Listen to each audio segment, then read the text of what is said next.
কাজী মোমেন বান্দা সে অর্থ এবং বৃত্তের অহংকার করে না, বিদ্যার অহংকার করে না। অর্থ বৃত্ত কত আছে তোমার, কয় টাকার মালিক? আল্লাহ যদি ইচ্ছে করেন ব্রেনের ভিতরে যদি টিউমার ঢুকায় দেন, ব্রেনের একটা নার্ভ আর একটা নার্ভের সাথে জড়ায় দেবেন, জায়গা হবে কোথায়? হেমায়তপুর। হেমায়তপুর কোথায়? কাশি, পাবনা। সুতরাং আল্লাহ পাক ইচ্ছে করলে এটা করে দিতে পারেন, পারেন না? খুব করতে পারেন। হার্টের ভেতরে ক্যান্সার দিয়ে দিতে পারেন, 14 গোষ্ঠী বিক্রি করলেও ডাক্তারের পয়সা হবে না, পারেন না আল্লাহ পাক? পারেন কিনা? পারেন। সেই জন্য যত বড় ধনী হোক, পয়সার মালিক হোক, আল্লাহর উপর ঈমান আনলে পরে যে গুণটা হয়, সে অহংকারী হয় না, বিনয়ী হয়। আল্লাহ রাব্বুল আলামিন কোরআনে কারীমের ভিতরে বলে দিয়েছেন, লিল্লাহি মা ফিস সামাওয়াতি ওয়া মা ফিল আরদ। যারা সামান্য একটু রাজত্ব পাইয়া ছোট্ট ছোট্ট একটা দেশের প্রেসিডেন্ট, প্রধানমন্ত্রী, কি হনুরে, এরকম একটা ভাব। আর্মি হাতে, বিডিআর হাতে, পুলিশ হাতে, যা খুশি তাই করি না। আল্লাহ পাক বলছেন, লিল্লাহি মা ফিস সামাওয়াতি ওয়া মা ফিল আরদ। আকাশ আর জমিনের একচ্ছত্র মালিকানা কার? চিল্লায় বলুন, আল্লাহ পাকের। সুতরাং তুমি মাতবারি করিয়া কদ্দুর পারবা? বেশি দূর যেতে পারবে না। গ্রামে গোয়াল আছে, গরু রাখে যে জায়গায়, ওই জায়গাটার নাম কি? গোয়াল। গভীর রাত্রে গরুর মালিক শুনতে পাচ্ছে গোয়াল ঘরে খুব শব্দ হচ্ছে। রাখালকে ডেকে বলছে, দেখতো কি, কিসের শব্দ? ওই যে দেখে এসে জবাব দিচ্ছে যে গোয়ালে যে ষাটটার শিং মোটা, তার গুতার চোটে ওই গোয়ালের মধ্যে যত গরু আছে কেউ টিকতে পারতেছে না, খালি গুতাইতেছে সমানে। মালিক কয় যে দীর্ঘদিন থেকে দেখতেছি এটার গুতার চোটে সমস্ত গরুগুলি অস্থির হয়ে যাচ্ছে, যা একটা মোটা দড়ি দিয়া, খাট্ট একটা দড়ি দিয়ে খুঁটির সাথে জড়ায় বাঁধতে রাখ গলাটারে।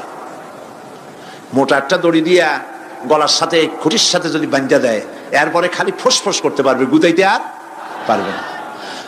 ঠিক অনুরূপ ভাবে কোন জনপদ থেকে, কোন দেশ থেকে যখন দেশের মানুষেরা, যখন দেশের নিরস্ত্র মানুষেরা, গরিব মানুষেরা যখন আল্লাহর দরবারে গভীর রাত্রে ফরিয়াদ তোলে, আল্লাহ জুলুমে অত্যাচারে জর্জরিত হয়ে গেলাম, মার খেতে খেতে শেষ হয়ে গেলাম, অত্যাচারে অত্যাচারিত হচ্ছি, চিৎকার বাড়তে থাকে, আল্লাহ পাক তখন তার নজর দিয়ে দেখেন। আল্লাহ তো দেখতেই থাকেন সব সময়ের জন্য। আল্লাহ পাক কার কারণে এগুলি হচ্ছে, আল্লাহ পাক টের পান। শিং কারো কারো মোটা হয়েছে, আজরাইলকে পাঠায় দেন, যাও খাটো দড়ি দিয়ে বাঁধে থো। খাটো দড়ি কোনটা বুঝছেন? 3 হাত। 3 হাত কবর কোনটা? খাটো দড়ি দিয়ে বাঁধে থো। সুতরাং কত বড় বড় রাজা বাদশা ক্ষমতা এলো, মানুষের উপরে জুলুম করলো, আল্লাহ পাক তার ইন্তেকাম নিয়েছেন। সেই আল্লাহ এখন আর নাই, নাউজুবিল্লাহ। সে আল্লাহ আছেন কিনা? পূর্ণ শক্তিতে বহাল কিনা? হুয়াল হাইয়ুল কাইয়্যুম। এমন অবস্থা নয় যে বাংলাদেশে কি হচ্ছে আর আল্লাহ টের পাচ্ছেন না। কি বলেন? আল্লাহ রাব্বুল আলামিন বলেন, লা তাখুযুহু সিনাতুন ওয়ালা নাওম। ঘুম নাই, তন্দ্রা নাই। কার? ঘুমানো না, তন্দ্রাও যান না। তন্দ্রা কারে কয়? জি, ঝিমটি, জিমানি, যাই বলেন আপনারা বুঝে নিয়ে। ওই যে বসে বসে এরকম করে, আল্লাহ ওরকমও করেন না। ঘুমো নাই, তন্দ্রাও নাই। হযরত মুসা আলাইহিস সালাম বলছিলেন যে আল্লাহ তুমি নাকি ঘুমাও না। মুসা আলাইহিস সালাম তো খুব আদরের নবী, আল্লাহ পাকের খুব আদরের নবী, দারুণ আদর। আল্লাহ পাক বলছেন, মুসা আমি তোমারে আমার জন্য বানাইছি। সুবহানাল্লাহ। কোরআন শরীফে আছে, আল্লাহ পাক বলছেন, মুসা আমি তোমারে আমার জন্য বানাইছি। তোমাকে যখন তোমার মা দরিয়ায় ভাসায় দিয়েছিল, আমি তোমার বাক্সর দিকে তাকাইছিলাম। সুবহানাল্লাহ। আল্লাহ যদি বলেন আমি তাকাইছিলাম, সুবহানাল্লাহ। তোমারে আমার জন্য বানাইছি। সুতরাং হযরত মুসা আলাইহিস সালাম তিনি বলছেন আল্লাহ পাককে খুব আদরের নবী তো, আল্লাহ তুমি নাকি ঘুমাও না? আল্লাহ কয় তুমি বিশ্বাস করো না? হযরত মুসা আলাইহিস সালাম বললেন আল্লাহ অবশ্যই বিশ্বাস করি, তবে বুঝি না বিষয়টা কি, বুঝি না কেমনে না ঘুমাই পারে, বুঝি না। আল্লাহ আচ্ছা ঠিক আছে, তুমি যখন বিশ্বাস করছো তখন আর অসুবিধা নেই, বিশ্বাস না করলে মুসিবত ছিল। পয়গম্বর মানুষ, তাকে তো বলতেই হবে বিশ্বাস করি, তবে বুঝি না। আল্লাহ কয় ঠিক আছে, বিশ্বাস যখন করো আমি বুঝাই দেবো, নিয়ে আসো এক গ্লাস পানি। এক গ্লাস পানি নিয়ে আসলেন, দাঁড়ায় থাকো। মুসা আলাইহিস সালামকে আল্লাহ বললেন পানি নিয়ে দাঁড়ায় থাকো, আর ঘুমের আল্লাহ করলেন মুসারে ধর। মুসা আলাইহিস সালামের ঘুম এসে গেল। ঘুমের আমেজে হাতটা শিথিল হয়ে গ্লাসটা পড়ে ভেঙে চুরমার হয়ে গেল। হযরতে মুসা আলাইহিস সালাম ভয় পেয়ে গেলেন। আল্লাহ পাক শোনায় দিলেন ভয়ের কোনো কারণ নাই, একটা পরীক্ষার জন্যই দিলাম, তোমার বোঝার জন্যই দিলাম। তুমি যেমন এক গ্লাস পানি নিয়ে, একটা গ্লাস নিয়ে এক মুহূর্ত দাঁড়াতে পারলে না, ঘুম আসলো আর হাত থেকে পড়ে গ্লাসটা ভেঙে গেল।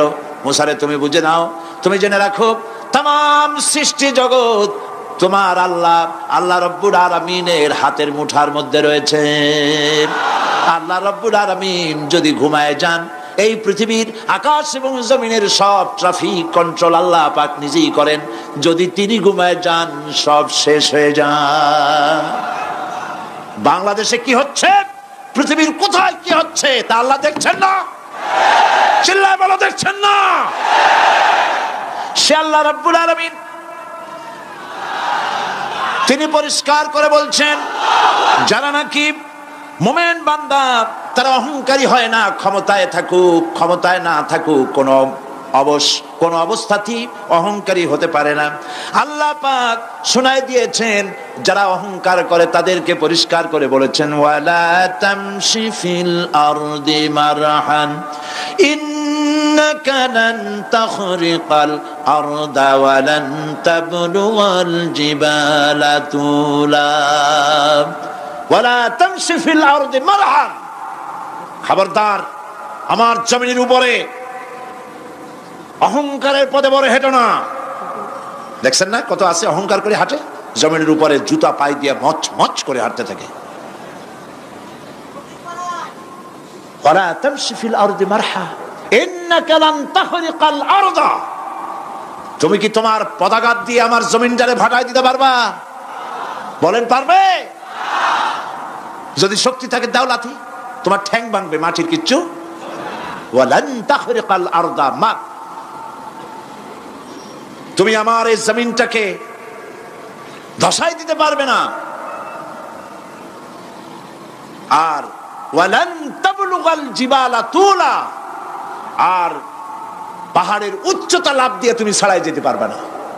আমার জমিনও ফাটাইতে পারবে না লাথি দিয়া, লাফ দিয়ে পাহাড়ের উচ্চতাও ছাড়াইতে পারবে না। তো এত লাফাও কেন? বলবেন কম লাফাও, শক্তি কম দেখাও।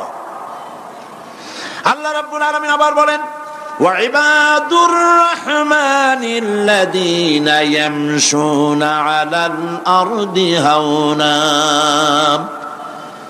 আল্লাহর বান্দা যারা, সত্যিকারের বান্দা যারা, তারা দুনিয়ার বুকে বিনয়ের সাথে হাঁটে, মাথা নিচু করে বিনয়ের সাথে হাঁটে। সুবহানাল্লাহ বিহামদিহি।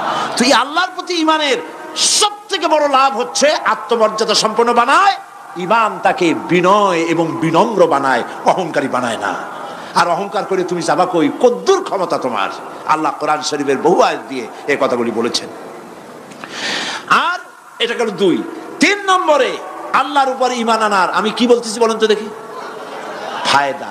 আল্লাহর উপরে ঈমান আনার 3 নম্বরের ফায়দা হলো মুমিন ব্যক্তির মধ্যে বীরত্ব এবং নির্ভীক ভাব তার মধ্যে এসে যায়। সে নিজে মুজাহিদ, সে বীর, সে কাপুরুষ নয়। সুবহানাল্লাহ। আল্লাহর উপর ঈমানের কারণে বীরত্ব এবং নির্ভীকতার প্রশিক্ষণ তার মধ্যে তৈরি